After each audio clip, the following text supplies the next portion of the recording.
Thank you all for being with me today. For those who do not know me yet, I am Ron Levine from Mindfulness and Blue Jeans. And I've been practicing mindfulness and insight meditation for almost 25 years. And I've started doing these sessions that I call calming anxiety by living mindfully. It was anxiety and panic disorder and full-on agoraphobia that brought me to my practice originally.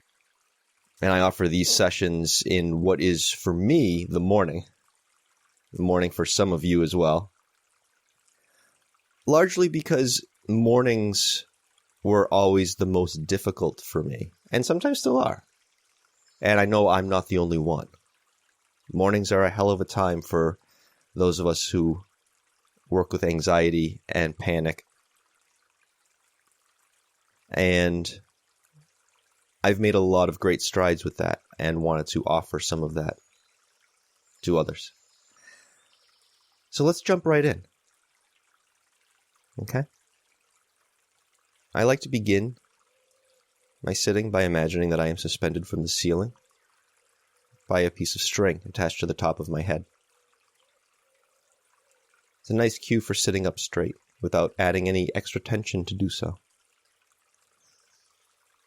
And very often I will find, especially in the morning, that I am feeling some tension,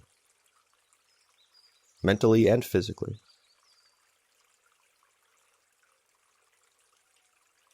And trying to get rid of tension,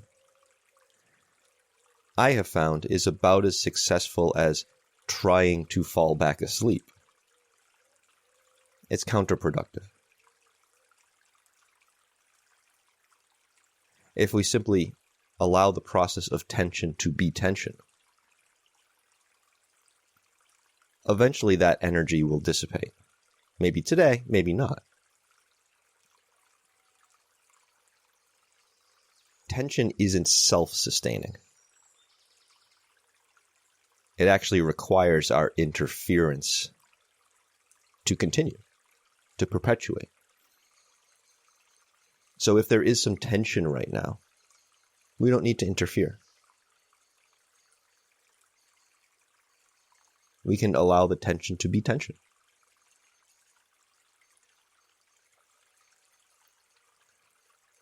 I also like to notice what is supporting me. The chair, cushion, floor. So there's a sense of grounding there.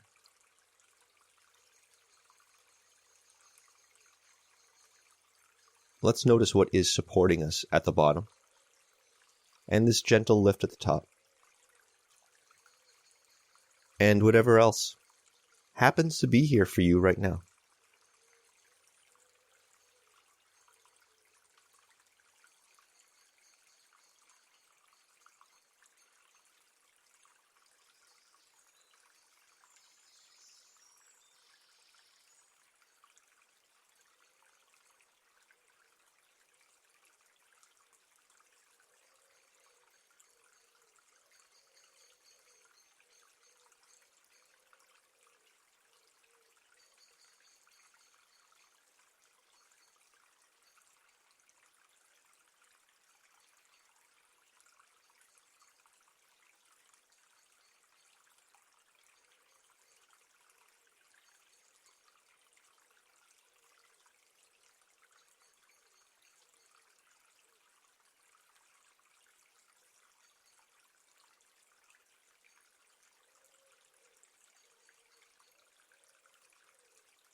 And if you haven't already, you may begin to bring your attention to your breathing.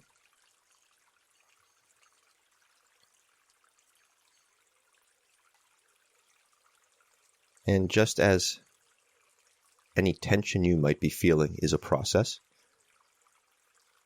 that does not require our interference,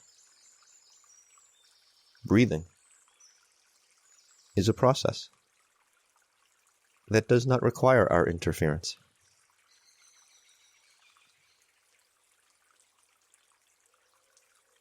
Observing the breathing does not require controlling the breathing. shaping the breathing, manipulating the breathing. Can we do that? Sure. Is it necessary? No.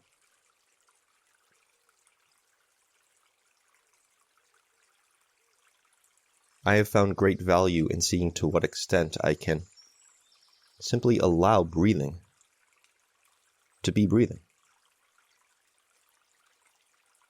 as it is.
If you are experiencing some kind of tension in the body,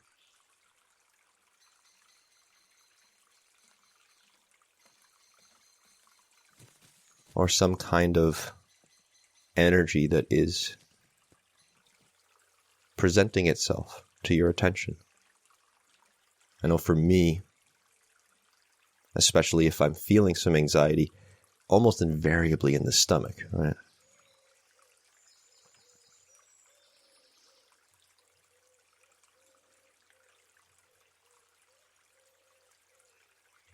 Notice what happens if we imagine the breath energy meeting that energy. Even if it happens to be in a particular part of the body where we can't actually physically send the breathing deliberately. Because ultimately, the breath is making it to every cell in the body. That is happening.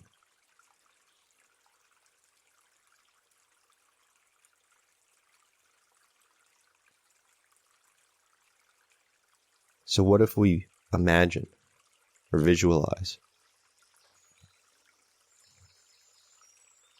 that meeting of the breath energy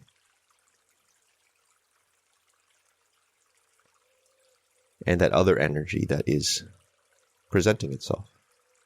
What if we breathe around it, through it? What do we find?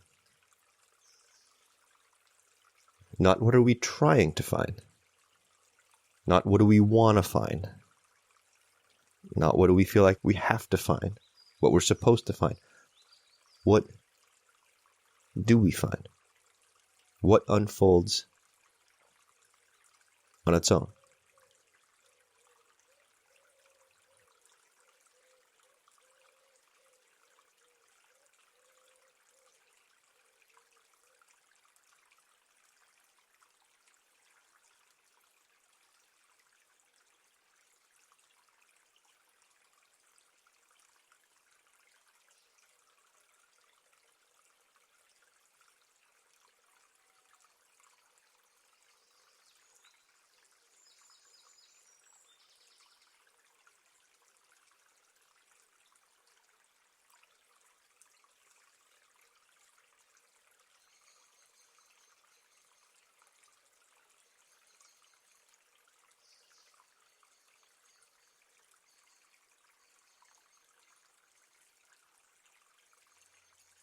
Remember that we don't have to control or shape the breathing to do this.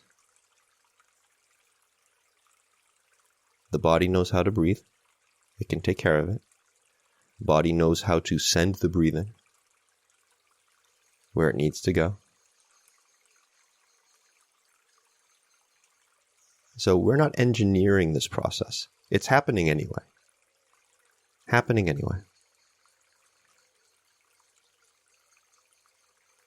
All we're doing is bringing awareness to it.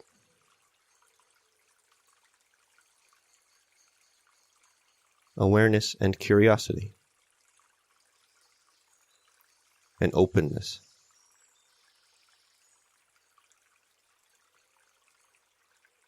To seeing what unfolds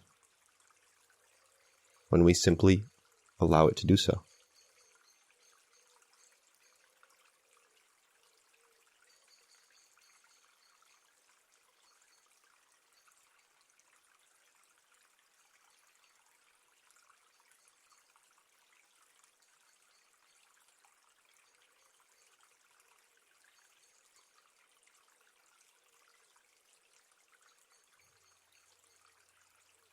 I find that much of my anxiety becomes a vicious cycle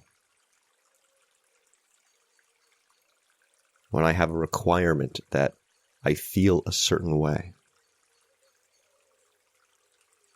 And then I try very hard to feel that way.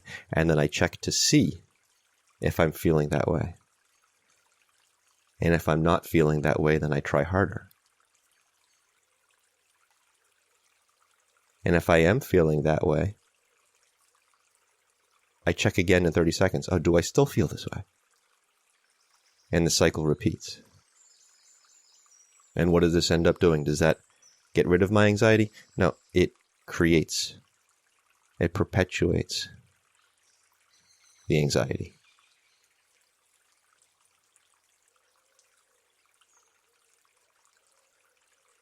This attempt to control and dictate the outcome, which we can never do.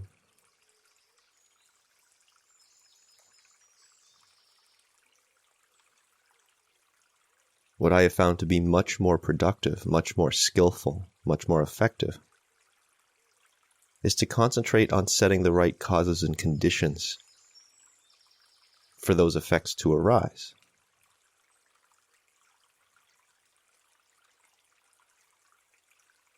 I don't get to say when or how they do.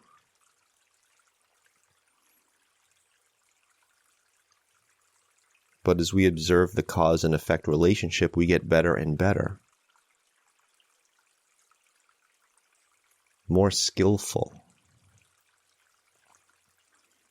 at setting the right causes and conditions.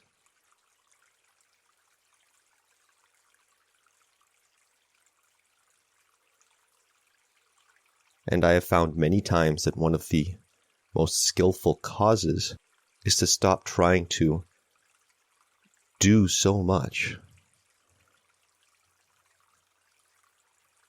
and actually do a little less.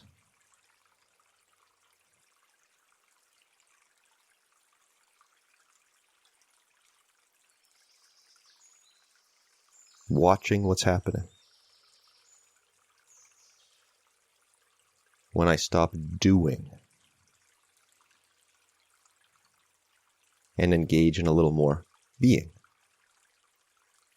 It's still an active process. It's a being, but it's an active process of observation, inquiry.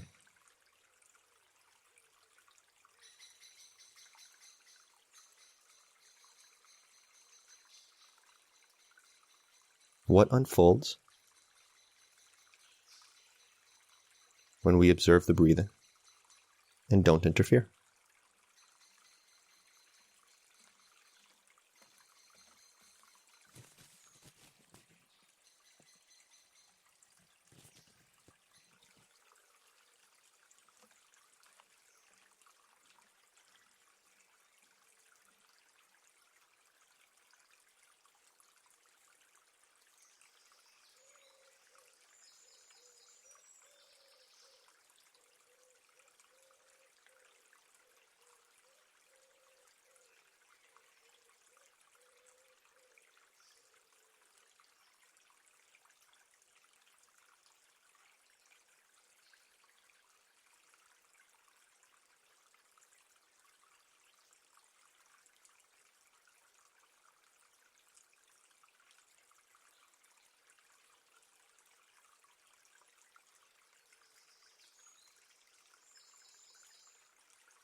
something that I notice sometimes when I am making genuine space for things to arise, like we're doing here. Things do arise. Some of them have been waiting a very long time for us to make this kind of space. So when they get their opportunity, well, they show up.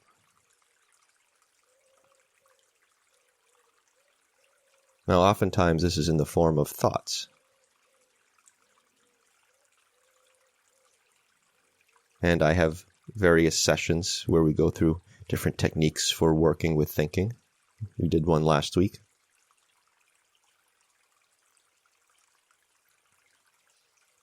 But this morning, notice if there's any physical energy.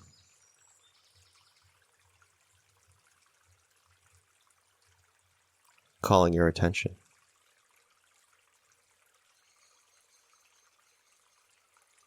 A tingling, a pulsation, maybe some kind of energetic sense you might not have a word for.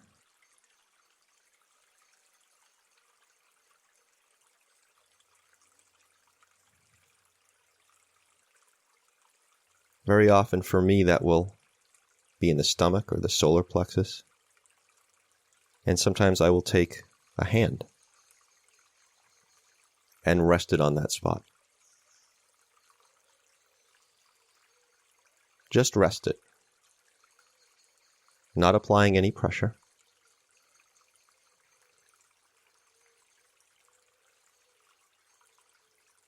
Just feeling that energetic sense. Feeling how it might shift or move.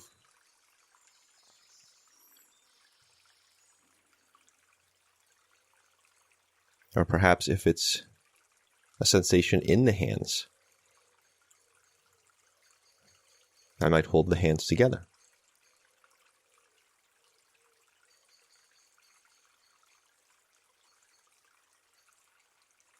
Sometimes it can be a little disconcerting to feel some of this energy. It might be unfamiliar. It might feel out of control.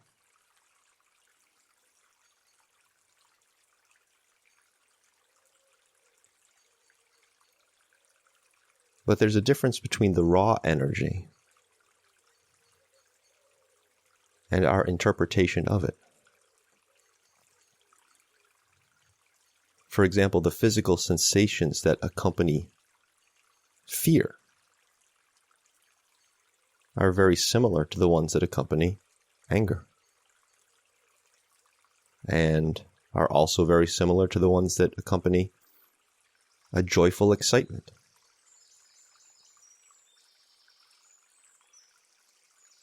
What's different is our interpretations of those sensations.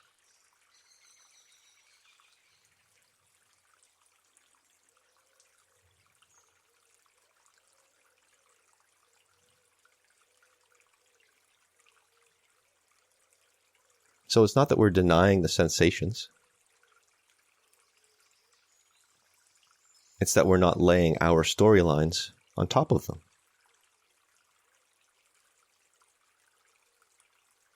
Again, we're bringing this curious inquiry, this breathing energy, this openness,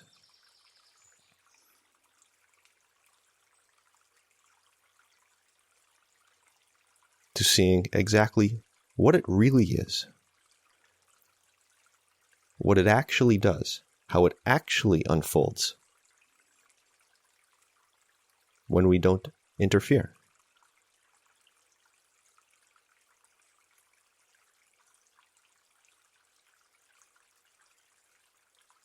And since we're usually trying to interfere, or at least I am, right? Simply that observation in itself becomes a cause and condition for a change. Because we're changing how we're relating to the experience of that sensation.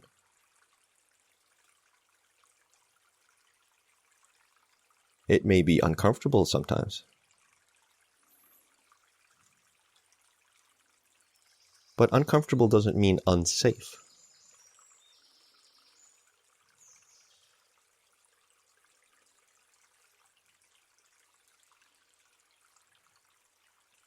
And if we can learn to be with what's uncomfortable, learn to inquire about what's uncomfortable, a funny thing happens.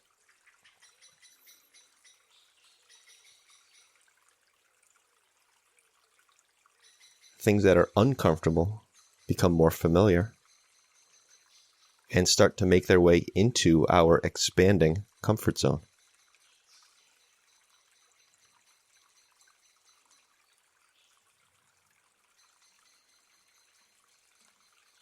This is why I have found the ability to be vulnerable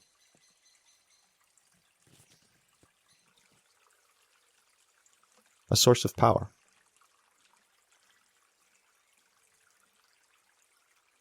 If we're unwilling to be vulnerable, in safe ways, of course. I mean, vulnerability and safety don't really go hand in hand, I suppose, but not being unnecessarily risky, but opening to ourselves.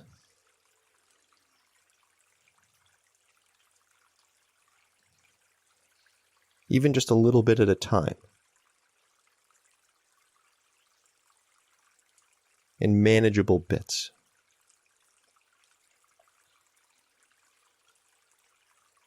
Then we don't feel like we have to control all the time, setting up that cycle I mentioned earlier. Trying to engage in all that forcing. If we open up to a little vulnerability, a little bit here, a little bit there, then we're building our power, our capacity to be.